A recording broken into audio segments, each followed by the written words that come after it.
SC నా ST నా BC నా మైనారిటీ అని ఆయన మాట్లాడుతూ వస్తూ ఉంటారు. మరి ఏ మైనారిటీల అండతో ఏ మైనారిటీల సహకారంతో ఆయన అధికార పీఠం చేజిక్కించుకుని 5 ఏళ్లు పాలించారో మరి నిజంగా ఆ ఎస్సీ ఆ ఎస్టీ ఆ బీసీ ఆ మైనారిటీలకి ఆయన సంక్షేమం భద్రత పాలన విషయంలో అనుకున్నదంతా కూడా అందించగలిగారా? ఎందుకు ఈ స్థాయిలో 5 ఏళ్ల తర్వాత కూడా ఆయన చెప్పేవన్నీ కూడా నోటి మాటలే, అవన్నీ కూడా నీటి మూటలే అనే విమర్శ ఎందుకు వస్తుంది? ఏ మైనారిటీలతో ఆయన తన అండ తన బలం అని చెప్పుకుంటారో వారి భద్రత విషయంలో కానీ వారి సంక్షేమ విషయంలో కానీ ఎందుకు ఈ స్థాయిలో విమర్శలు వస్తున్నాయి? ఎందుకంటే ఆయన చెప్పే మాటలన్నీ ఒకటి అవే. అయితే 25 రోజుల్లో ఎన్నికలు జరగబోతున్నాయి. మరి ఈ మైనారిటీలు ఆయనకు అండగా నిలవబోతున్నారా? మరి నిజంగా గత అధికార పీఠంలో అద్భుతమైన మ్యాండేట్ ఇచ్చి 151 సీట్లు కట్టబెట్టిన ఆ మైనారిటీలు ఆ క్రిస్టియన్ ఓట్లు ఏవైతే తన బలంగా చెప్పుకుంటున్నారో మరి నిజంగా ఆయన వెంటే ఉన్నారా? మరి వాళ్ళని ఏమార్చి ఓటు పొందటానికి ఈసారి విమలమ్మని ఆయన మేనత్తని రంగంలోకి దింపారు అని చెప్తున్న విషయంలో వాస్తవం ఎంత?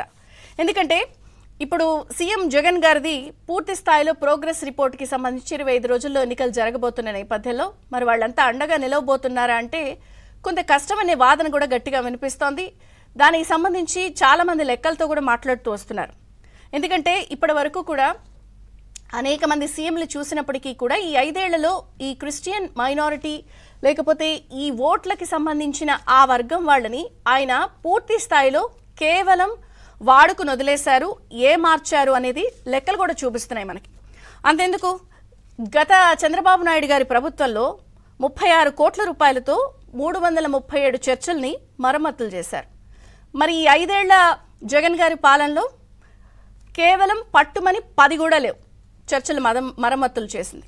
అలాగే 4 కోట్లతో 2681 క్రైస్తవ యువత కోసం ఆయన చంద్రబాబు గారు గత ప్రభుత్వంలో నైపుణ్యాభివృద్ధి ఏదైతే మట్టి జల్లి బురద జల్లారో స్కిల్ డెవలప్మెంట్ ద్వారా 167 మందికి క్రిస్టియన్ మైనారిటీ వాళ్ళకి వాళ్ళు తమ కాళ్ల మీద నిలబడే విధంగా అవకాశాలు కల్పించారు.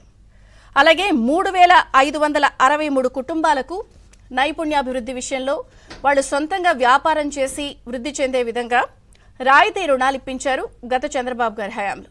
కానీ ఈ 5 ఏళ్లలో నా బలం నా ఎస్సీ నా ఎస్టీ నా మైనారిటీ నా బీసీ అని చెప్పే వాళ్ళకి అటు పట్టుమని 10 కూడా లేవు.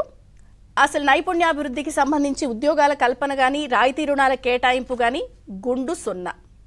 ఇది పరిస్థితి.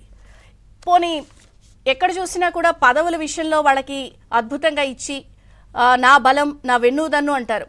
మరి వాళ్ళకి కేటాయింపులు చేశారా అంటే రాజ్యసభ శాసనమండలి పోస్టుల్లో కూడా వాళ్ళకి మొండి చెయ్యే చూపించారు అన్న విమర్శ ఈ 5 ఏళ్లలో చాలా గట్టిగా వినిపించింది. 800 నామినేటెడ్ పోస్టుల్లో 80% ఎవరో తెలియని వాళ్ళని అక్కడ పోస్టింగ్లు ఇచ్చారు అంటే ఇది సొంత కమ్యూనిటీ వాళ్ళకు కూడా తెలియని పరిస్థితి. అసలు వాళ్ళు ఎవరు ఎక్కడి నుంచి వచ్చారో కూడా తెలియని పరిస్థితి.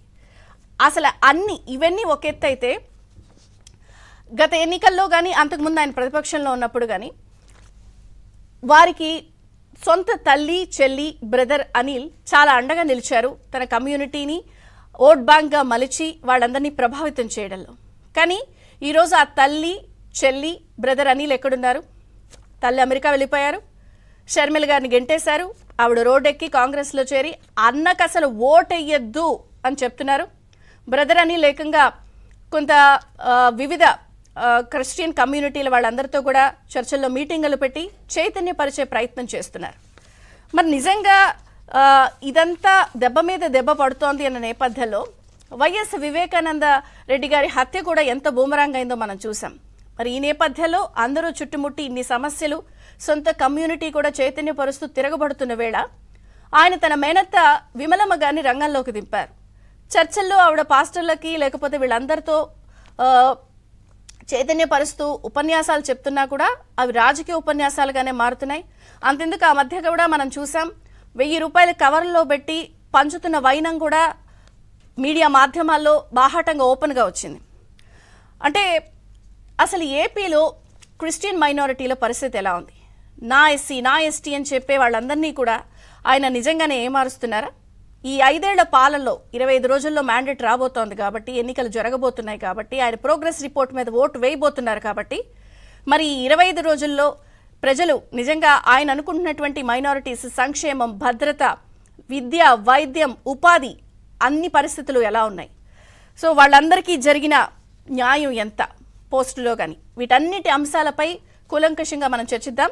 మనతో పాటు జాయిన్ అయ్యారు ఈరోజు గెస్ట్ ప్రొఫెసర్ డాక్టర్ జోసెఫ్ మోసిగంటి గారు మనతో పాటు స్టూడియోలో.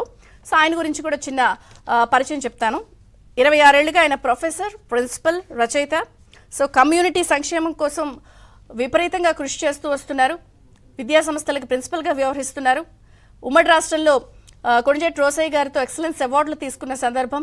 మరి తన కమ్యూనిటీకి సంబంధించి జగన్ గారు ఎలా మోసం చేస్తున్నారు, ఎలా ఏమార్చారు, విమలమ్మ గారు ఎందుకు భుజాన్నెత్తుకుని జరిగిన అన్యాయాన్ని కూడా కవర్ చేస్తూ ఆవిడ కొంత ఏమార్చే ప్రయత్నం చేస్తోంది. ఇలా అనేక అంశాలని ఆయన కూలంకుషంగా ఈరోజు ఏబిఎన్ ఆంధ్రజ్యోతి ప్రేక్షకులకి సవివరంగా వివరించడానికి ఏబిఎన్ స్టూడియోకి వచ్చారు. సార్ వెల్కమ్ అండి ఏబిఎన్ స్టూడియోకి.